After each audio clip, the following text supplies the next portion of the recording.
नमो अरिहंताणं नमो सिद्धाणं नमो आयर्याणं नमो वज्रायाणं नमो लोये सवसारणं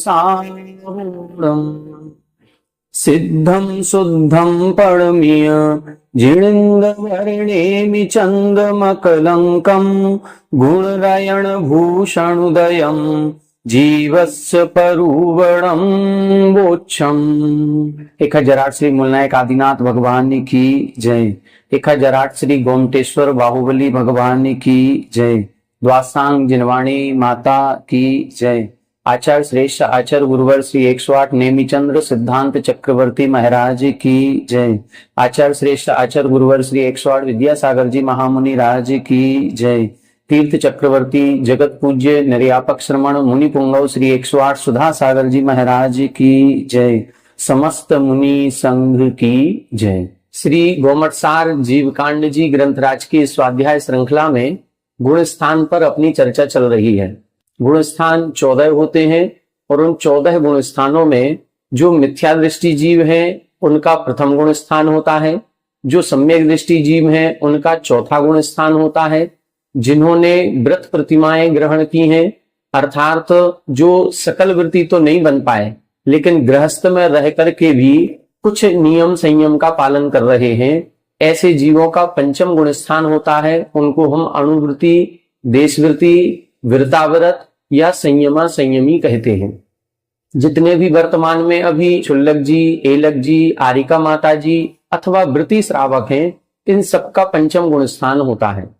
और इसके ऊपर कल अपन ने चर्चा की थी कि ऐसे जीव जिन्होंने पांचों महाव्रतों को अंगीकार किया है, पांचों पापों का सूक्ष्म रूप से त्याग कर दिया है, घर आदि को छोड़ दिया है, गृहस्थ जीवन का आरंभ परिग्रह का संपूर्ण रूप से त्याग कर दिया है, ऐसे मुनिराजों का जो गुण स्थान होता है वो छठवां सातवां गुण स्थान होता है। मुनिराजों का वास्तविकता में देखें तो छठवें गुण स्थान से प्रारंभ होकर के 14वें गुण स्थान तक सारे जीव मुनि ही होते हैं। लेकिन वर्तमान दृष्टि की हम बात करें तो हमने कल आपको बताया था कि अभी वर्तमान पंचम काल में हीन सहनन है और हीन सहनन होने के कारण से अष्टम आदि गुण स्थानों का अभाव है।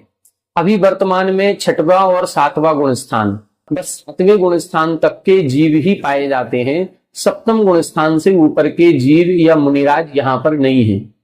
लेकिन विदेश क्षेत्र आदि में जहां पर चतुर्थ काल अभी वर्तमान हो रहा है, जहां चतुर्थ काल अभी प्रवर्तमान हो रहा है, वहां पर 14 ही गुण स्थानों के जीवों की उपलब्धता बनी रहती है। यहाँ अभी छठवां और सातवां गुण स्थान, बस सातवें गुण स्थान तक की स्थिति बनती है, इसके ऊपर की नहीं है।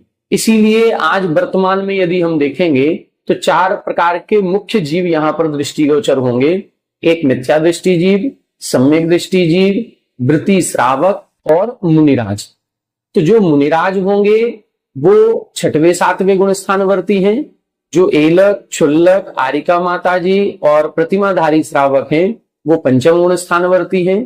कुछ जीव ऐसे हैं जो सच्चे देव शास्त्र गुरु पर ही श्रद्धा रखते हैं, अन्य खोटे देव शास्त्र गुरुओं के प्रति या अन्य खोटे देवी देवताओं के प्रति कभी भी आना जाना नहीं रखते, उनके प्रति श्रद्धा का भाव नहीं है, उनको कभी नमस्कार आदि की क्रियाएं नहीं करते और संयम से रहित हैं, संयम भी ग्रहण नहीं किया है।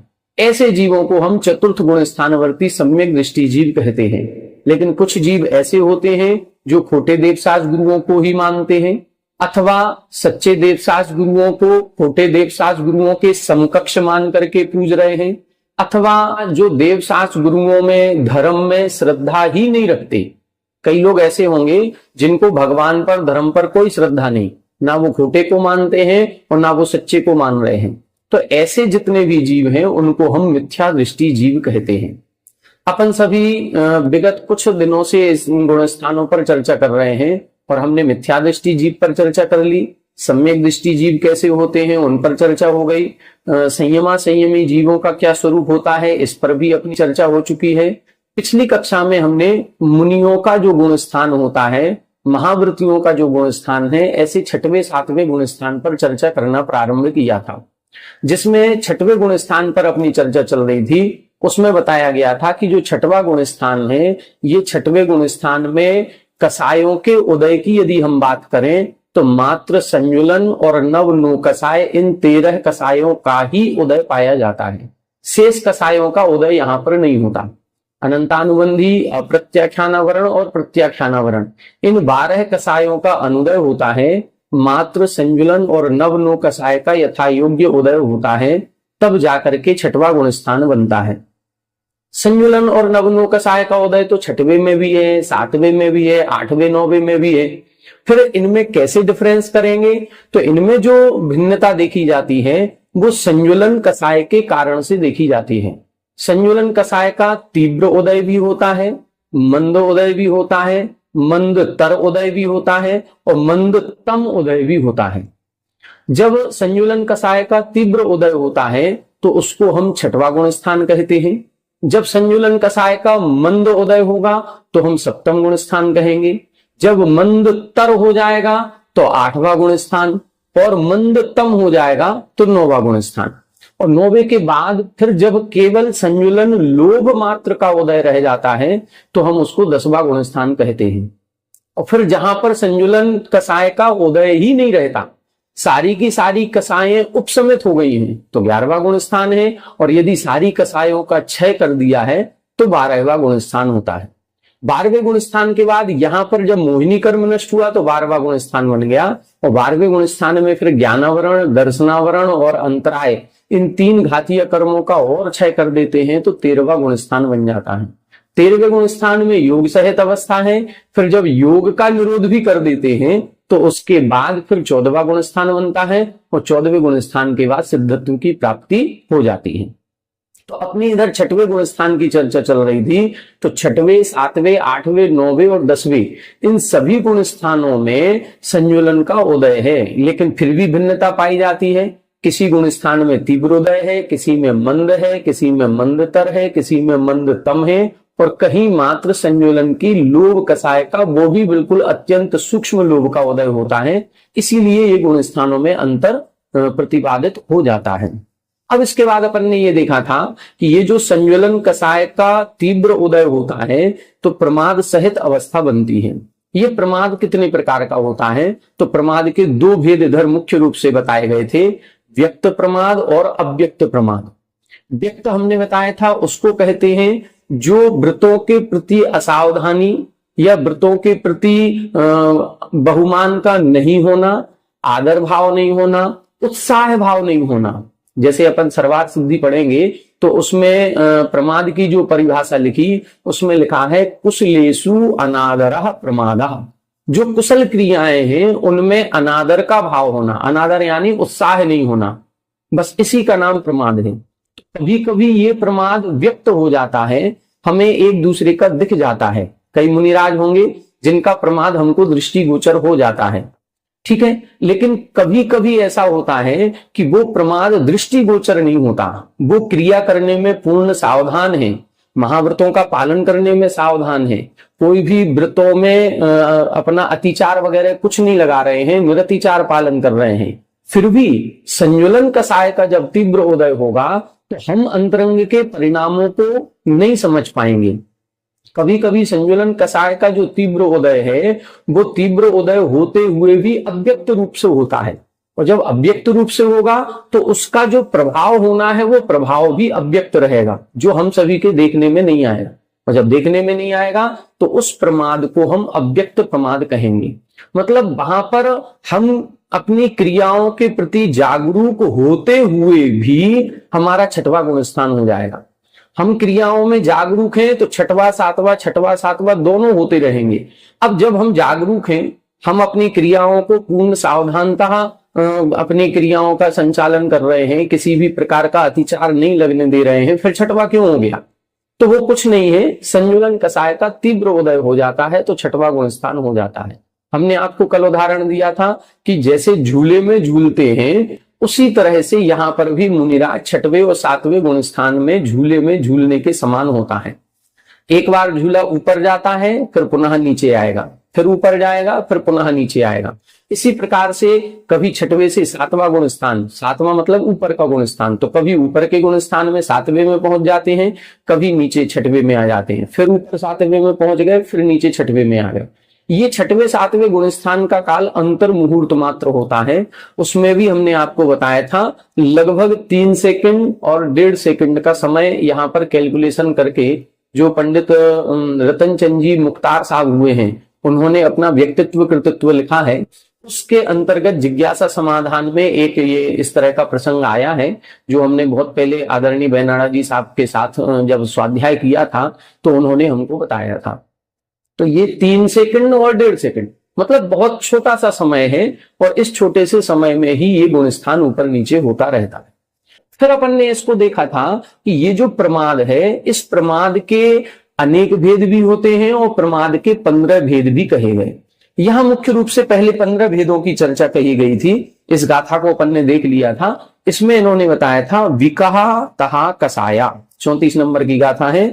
विकहा यानी विकथाएं, कसाय क्रोधमान माया लोभ कसाय भाव, इंद्रिय अर्थात 5 इंद्रियां, स्पर्शन रसना घ्राण चक्षु कर्ण, फिर एक निद्रा और एक स्नेह है, ठीक है। प्रणय, प्रणय का मतलब स्नेह भाव। इस तरह से ये 15 प्रमाद हो जाते हैं। कैसे होंगे? विकथाओं के 4 भेद कहे, फिर कसाय के भी 4 भेद, इंद्रियों के 5 भेद, निद्रा को एक रूप में ही लिया है। वैसे निद्रा के 5 भेद होते हैं, निद्रा निद्रा निद्रा, प्रचला प्रचला प्रचला, स्त्यान वृद्धि। इधर इन्होंने 5 को एक में ही गर्भित कर दिया। और फिर प्रणय यानी एक तरह का राग भाव। अब इधर देखें, विकथाओं के 4 भेद कहे। विकथा किसे कहते हैं? ऐसी कथाएं या ऐसी कोई बातचीत जिसमें राग द्वेष बढ़ता है और हम संयम के मार्ग से च्युत हो जाते हैं। हमारा संयम के मार्ग पर वृद्धि ना हो करके राग द्वेष आदि परिणामों में वृद्धि होने लगती है, उनको हम विकथाएं कहते हैं। तो ये विकथाएं 4 प्रकार की होती हैं: स्त्री कथा, भोजन कथा, राज कथा और चोर कथा। जैसे कई बार ऐसा होता है कि हम लोगों का मन स्त्रियों की चर्चाएं करने में ज्यादा होता है। कई आप टीवी के प्रोग्राम देखें या फिल्म आदि देखें या कोई साहित्य पढ़ें, कोई पुरुष वर्ग है और यदि वो स्त्री के श्रृंगार आदि की बातें पढ़ रहा है तो एक अलग आकर्षण होता है। तो स्त्रियों के विषय में कोई भी बातचीत होती है, एक अलग आकर्षण जो बन रहा है वो स्त्री नाम की विकथा कहलाएगी।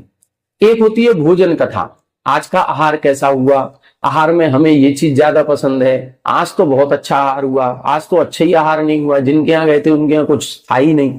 तो इस प्रकार से आहार संबंधित जब चर्चाएं ज्यादा चलती हैं और आहार संबंधित चर्चाएं चलने में अपना राग द्वेष या अपनी रसना इंद्री पर नियंत्रण नहीं रहता है, अपनी पसंद और नापसंद की चर्चा होने लगती है, तो वो कहलाती है भोजन कथा। एक होती है चोर कथा। चोर कथा का मतलब चोरी आदि का उपदेश देना, चोरी आदि के बारे में चर्चाएं करना, सुनना सुनाना, ये सब चोर कथा के अंतर्गत आएगा। और एक राजकथा, राजकथा का मतलब है राजनीति से संबंधित चर्चाएं करना। आज हम सब लोग जितने गृहस्थ लोग हैं, मुनियों को छोड़ दें, अभी जितने भी गृहस्थ लोग हैं, हम गृहस्थ लोग जब भी 2 या 3 या 4 लोग इकट्ठे होकर के कभी बातें करते हैं तो केवल इन्हीं 4 विषयों में सबसे ज्यादा बातें करते हैं। या तो स्त्री संबंधी कोई चर्चा चल रही होगी, या राजनीति में क्या हो रहा है, कौन से प्रदेश में कौन से देश में क्या घटना घट रही है, कौन सा नेता सही है, किस नेता ने सही काम नहीं किया, ये सारी चर्चाएं चलती रहती हैं। कहाँ कौन सी घटना घट रही है, ये भी सारी चर्चाएं चलती हैं। अथवा आहार पानी की। तो ये सारी चीज जो क्रियाएं हैं, ये इन 4 विषयों में जो राग द्वेष बढ़ाने वाली हैं उनको हम विकथाएं कहते हैं। क्रोध मान माया लोभ के परिणाम हमारे प्रति समय बनते ही रहते हैं। एक भी समय ऐसा नहीं है जिस समय ये 4 कसाएं नहीं होती हों। 5 इंद्रियों के विषयों में हम लोग स्वतंत्र हैं, करते ही हैं। हमारे 5 इंद्रियों का कोई निग्रह नहीं है, कोई नियंत्रण नहीं है। फिर निद्रा, निद्रा भी हम खूब लेते हैं। मतलब सामान्य निद्रा भी होती है, विशेष निद्रा भी होती है, गहरी नींद भी होती है और कई बार स्त्यान वृद्धि टाइप भी हो जाती है। और फिर प्रणय का मतलब है एक सामान्य सा राग भाव। इस तरह से ये 15 प्रमाद के भेद हैं। ये 15 प्रमाद वहां पर ये कह रहे हैं ये 6वें गुण स्थान में हो रहे हैं, मतलब मुनियों के भी हो रहे हैं। हम ये नहीं समझे कि ये 15 क्रियाएं जो हैं ये केवल गृहस्थों के हैं, गृहस्थों के तो होती ही है, लेकिन कभी कभी क्वचित कदाचित मुनियों में भी देखी जाती हैं। जब मुनि गृहस्थ के साथ घिरा हुआ रहेगा तो कहीं ना कहीं ये चर्चाएं वहां पर भी आती हैं, अथवा कभी स्वाध्याय आदि करते समय भी मन इस ओर चला जाता है। तो इस तरह की चर्चाएं होने पर ये प्रमाद का भेद बन जाता है और प्रमाद के कारण से प्रमत्त विरत अवस्था या प्रमत्त विरत गुण स्थान बन जाता है। ये सारी स्थितियां जब बनती हैं तो अंतरंग क्या कारण है? अंतरंग कारण है संज्वलन का तीव्र उदय।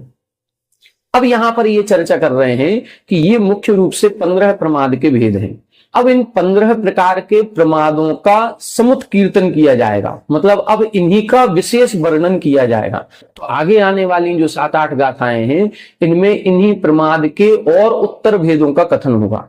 हमने कल आपको बताया था कि प्रमाद के यदि हम भेद प्रभेद करें तो 80 भेद होते हैं, और यदि विस्तार करें तो फिर 37,500 भेद भी यहां ग्रंथ में कहे गए हैं।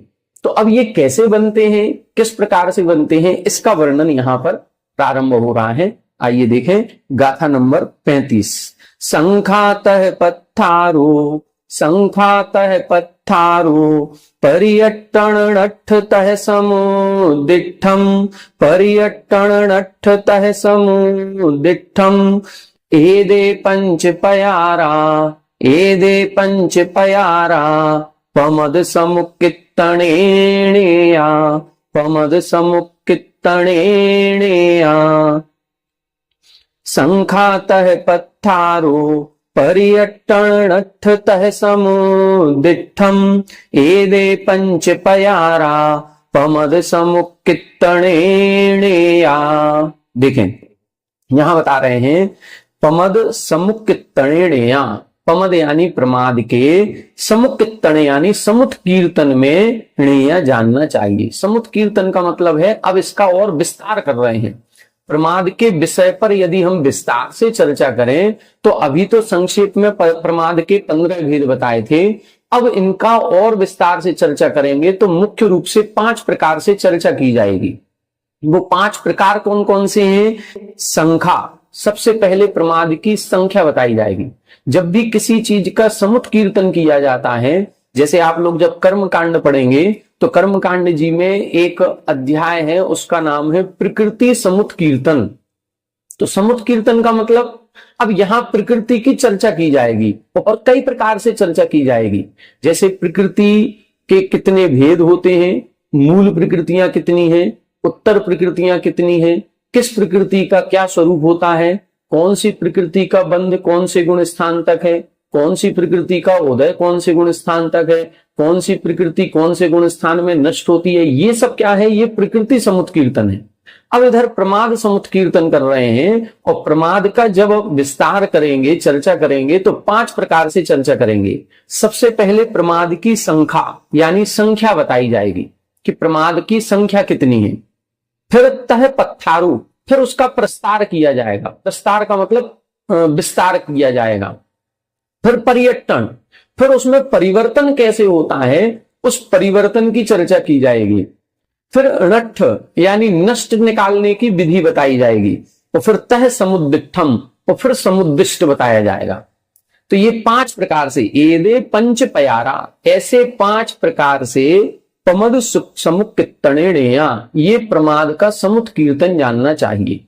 तो अब जो आगे आने वाली गाथाएं हैं उनमें पहले प्रमाद की संख्या बताएंगे, फिर 2-3 गाथाओं में प्रमाद का प्रस्तार कैसे किया जाता है वो बताएंगे, फिर उनका परिवर्तन कैसे होता है वो बताएंगे, फिर णट्ठ नष्ट निकालने की विधि क्या है, और फिर समुद्दिष्ट निकालने की विधि क्या है। इसको अपन को समझना है तो आगे आने वाली गाथा में अब इन्हीं का वर्णन आएगा।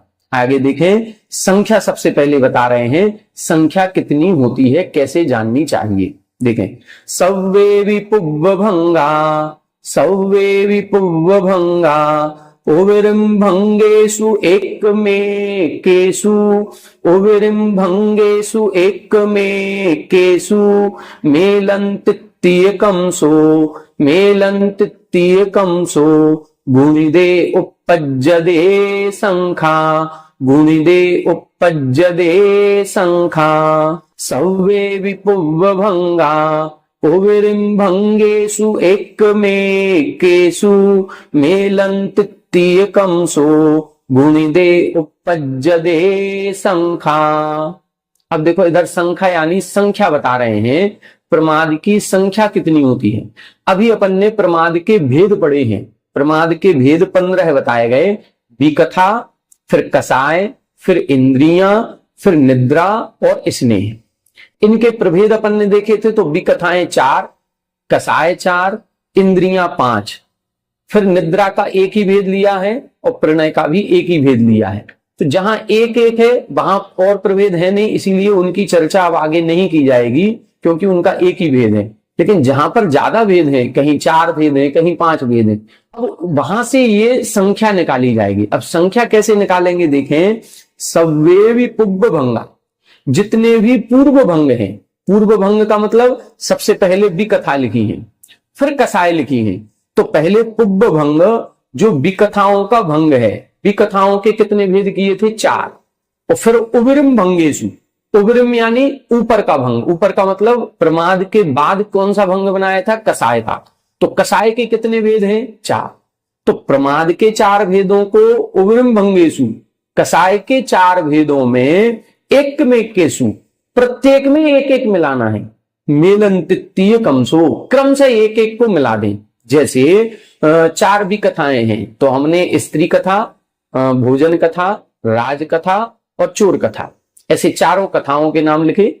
फिर 4 कसाए हैं तो अब प्रत्येक से एक एक को मिलाना है। स्त्री कथा को क्रोध से भी मिलाएं, स्त्री कथा को मान से भी, स्त्री कथा माया से, स्त्री कथा लोभ से। अब स्त्री कथा के कितने भेद हो गए 4। अब इसी तरह से भोजन कथा के करें तो भोजन कथा क्रोध, भोजन कथा मान से, भोजन कथा माया से, भोजन कथा लोभ से। फिर इसके बाद अपन राज कथा करें तो राज कथा भी क्रोध से, मान से, माया से और लोभ से। और फिर चोर कथा भी क्रोध, मान, माया और लोभ चारों से। तो अब कितने भेद हो गए 16 भेद हो गए। स्त्री कथा के 4 भेद हैं, भोजन कथा के 4 भेद, राज कथा के 4 भेद और फिर चोर कथा के 4 भेद। तो 16 भेद हो गए। कुल मिलाकर के क्या है, गुणिदे उपपज्यते संख्या। गुणिदे उनका आपस में गुणा कर दिया। कुल मिलाकर के प्रमाद के 4 भेद थे और कसाय के 4 भेद थे, तो 4 चौके 16। 4 × 4 = 16। बस ये इधर इन्होंने कर दिया, इसी को हम संख्या कहते हैं। तो एक तरीका इधर इन्होंने बता दिया, एक भंग बता दिया कि पुब्ब भंग को जो पूर्व भंग था उसका उत्तर भंग के साथ प्रत्येक के साथ एक एक मिलाना। अब अपन ने प्रमाद को कसाय से मिला करके कितने भेद बन गए 16। अब ये 16 बन गया पूर्व भंग। अब उत्तर भंग कौन सा है, उत्तर भंग है इंद्रियां। इंद्रियां कितनी है 5। तो अब इन 16 को पांचों इंद्रियों में मिलाना है। मतलब ये 16 भेद स्पर्शन के, फिर ये 16 भेद रसना के, फिर ये 16 भेद घ्राण के, फिर ये 16 भेद चक्षु से और फिर ये 16 भेद कर्ण से। तो अब कितने हो गए 80 भेद हो गए।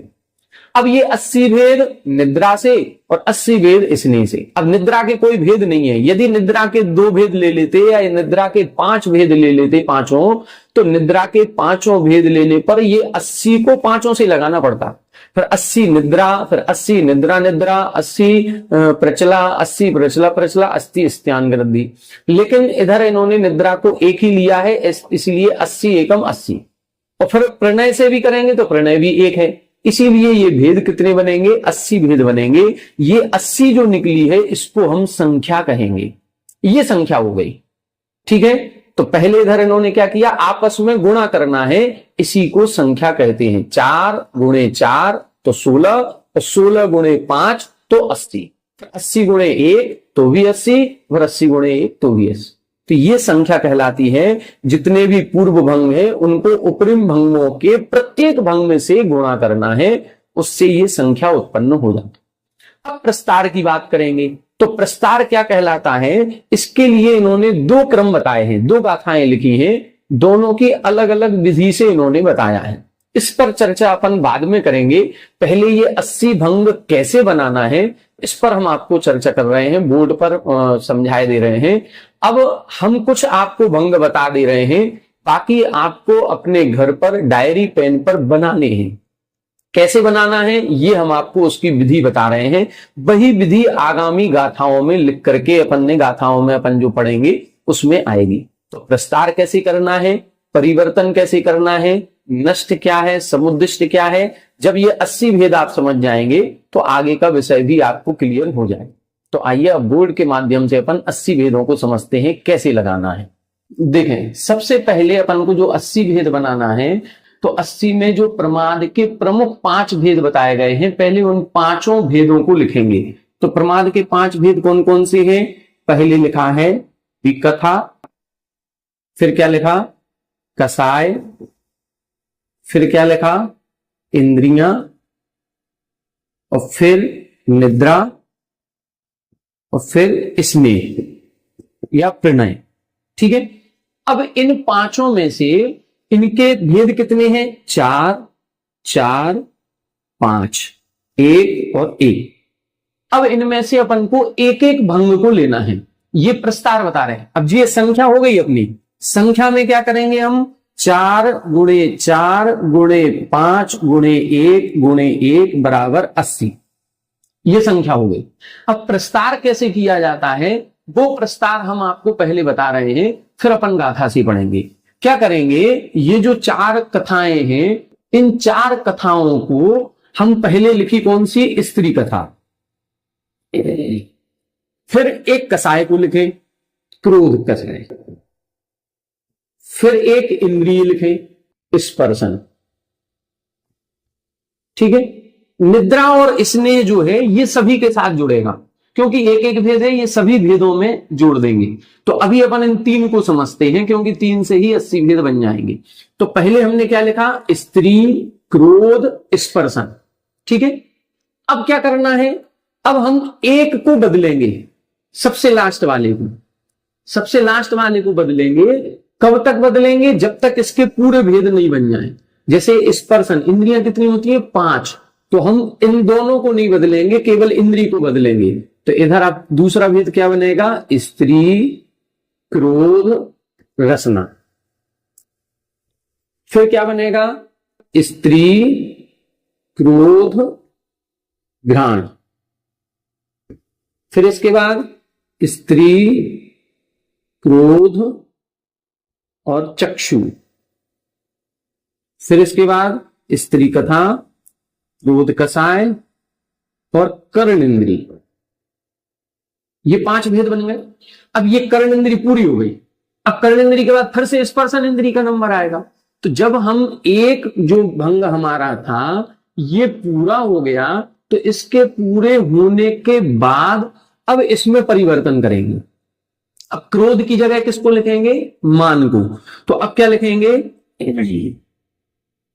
अब लिखेंगे स्त्री कथा, बिल्कुल वो ही चलेगा। क्रोध की जगह क्या लिख दिया? मान। अब मान के बाद फिर स्पर्शन।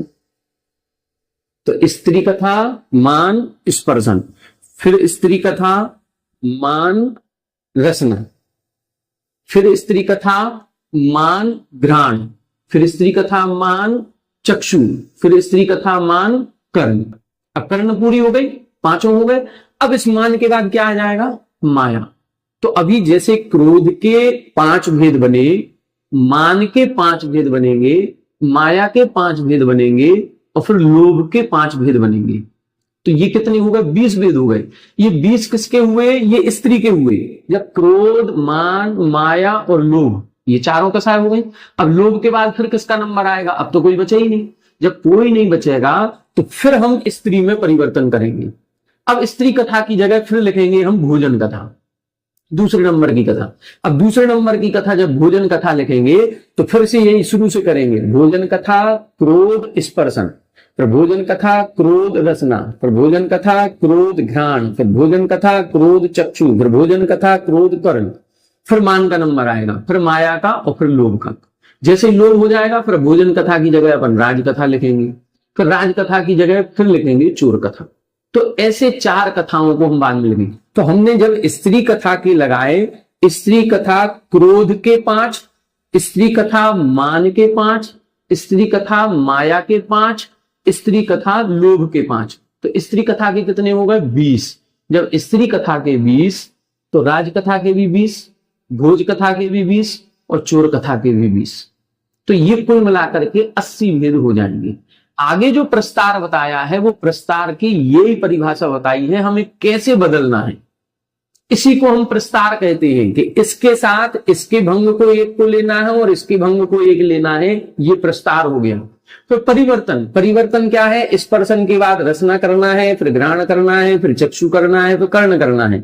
जब ये पूरा हो जाएगा तो क्रोध के बाद फिर मान, फिर मान के बाद मान पूरा हो जाएगा तो माया, माया पूरी हो जाएगी तो लोभ, और जब लोभ पूरा हो जाएगा तो फिर तीसरे नंबर पर स्त्री कथा को बदलेंगे। इसको बोलते परिवर्तन। परिवर्तन करने के बाद फिर नष्ट और फिर समुद्दिष्ट बनता है, उसकी चर्चा अपन कल फिर करेंगे। कल हम इसके प्रस्तार को गाथा से अर्थ लगा करके आपको समझाएंगे, फिर उसके बाद नष्ट समुद्दिष्ट निकालने की विधि जो इसमें बताई गई है वो बताएंगे। अभी आप ये 80 भेदों को बनाने का प्रयास करें। हमने आपको तरीका बता दिया, अब ये 80 भेद आप सभी को बनाने हैं और अपनी डायरी पर बनाने के बाद फिर जो हमारा व्हाट्सएप नंबर है, आपको अपनी डायरी की फोटो खींच करके हमें व्हाट्सएप नंबर पर सेंड करना है कि ये 80 भेद सही बने कि नहीं बने, वो आपको हमको भेजना है। फिर हम कल की कक्षा में फिर से इसको बनाएंगे